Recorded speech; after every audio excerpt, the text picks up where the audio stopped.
So this is probably going to be the either last or second to last video about the headset headrest monitor installation, and it's actually coming along quite nicely.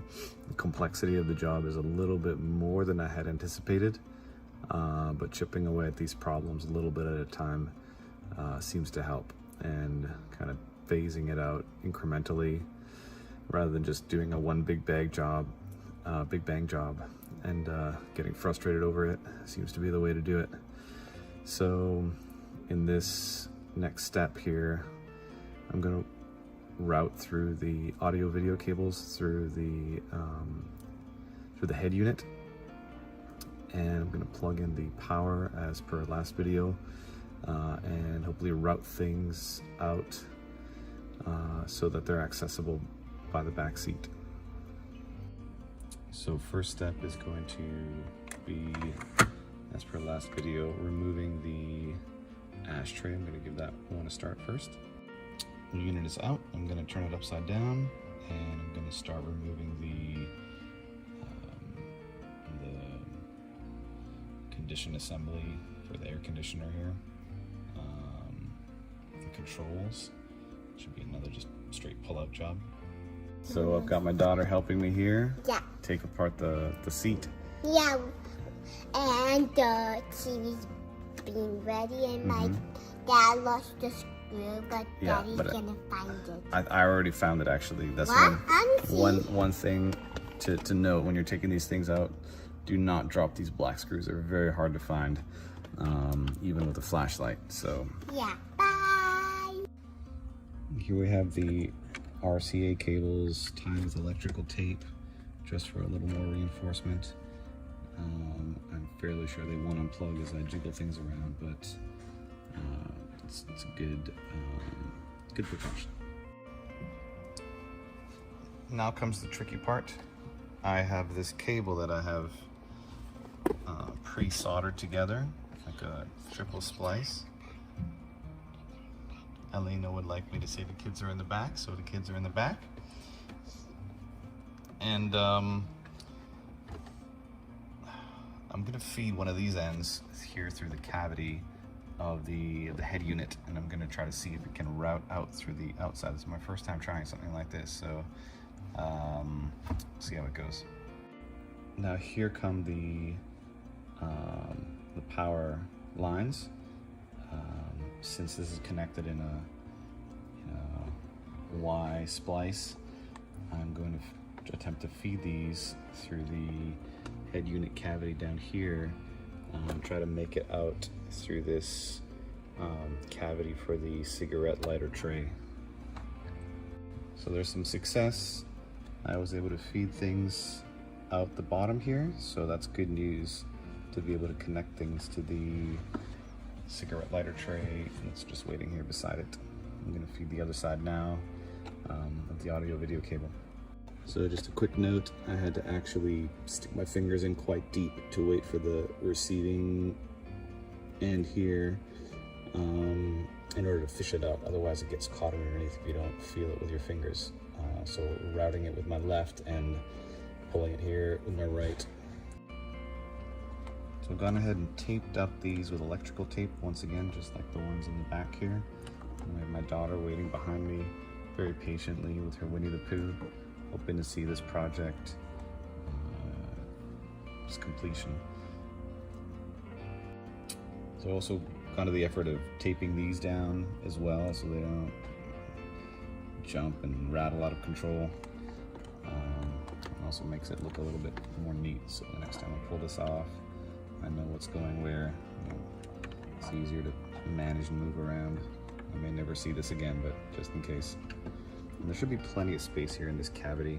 The distance between this conditioner unit control and what's here in the cavity seems to be quite a lot of volume, like just behind this plate. It's like a fully open cavity, so we'll just make full use of that. Cables are now tucked away and connections are made. still need to connect this one part here, and we're ready to just reassemble it. So I've moved the seat forward, and I am tucking this cable underneath the console and under the rail here, seat rail, and hoping to find a clean way to wire it through the seat, which I'll be taking off momentarily. I'm gonna undo these screws here, one on either side, before I pull the seat out. So this came up rather easily without any sort of prying at all. You can see there's a lot of motorized electronics here to help move the seat around. Not sure what this is. I'll have to look up the part number later. But it seems to drive the motor here, moving the seat in various directions. Anyway, I'm just gonna route the cable through the side and up the top here to finally hit the headrest monitor. All right, so this is my first attempt at the routing. Just straight through the middle, feed it in on one side, fish it out under the top, and pry something here to get it finally to the top, the exit point. All right, so my kids are arguing with each other in the back. I'm trying to install this here in the front. And one of the selling points of these Extrons was this extender cables that's supposed to help it be convenient to route it through the top. So that's what I'm gonna give this extender dealie a try, even though I don't think I need that much cord. It might be convenient to feed it top to bottom. Okay, so I've reached a good checkpoint. Wired it through up here, just a little lip on the top. I'll leave a little slack on the top and the bottom in case some of this needs to move instead of hard wiring it down. Hopefully it doesn't rattle too much. Anyway, this is really easy to open up, so if I need to strap it down to something, it shouldn't be an issue either. It's plugged in the back with this mount. We got the screw on tight. There's 3 positions where to put the screw: outwards, middle, and inwards. And it looks like a pretty clean install. We don't even see the wires down here. And here's my daughter. You enjoying the monitors, Alina? Yeah. Okay, great. And now it's time. Now my daddy's gonna do my TV. That's right. That's right. We're gonna do on your side now. Okay?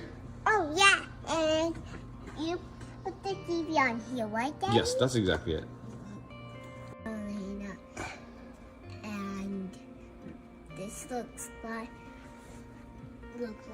my dad broke it. Yeah, it looks like I broke it, right? But it actually, my dad removed it to fix and put a new TV in front. Yeah, that's right. So I've got the routing here through the bottom. Excuse the mess, I've got to vacuum a little bit. I kind of pressed my finger through. Don't worry, there was nothing sharp in there from the bottom, just to see how I could feed it through. So I had fed one hand through the other to feed this monitor signal through. And now I'm gonna actually start removing these clips. All the clips here, 1, 2, 3, 4, 5, so that I can peel this foam off and feed this through. I'm gonna raise the headset up and do as on this side here.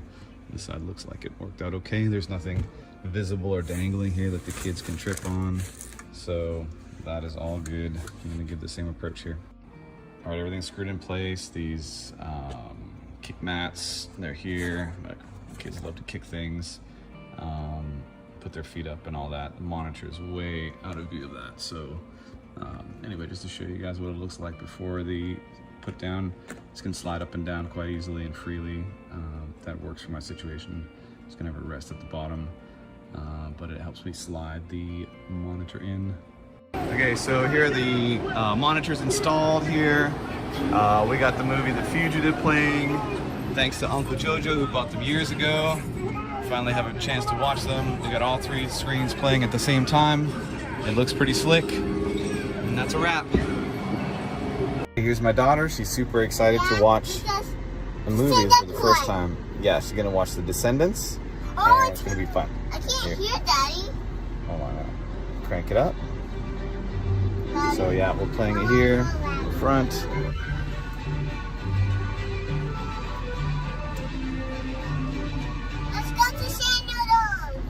guys, we're gonna pick up some food now.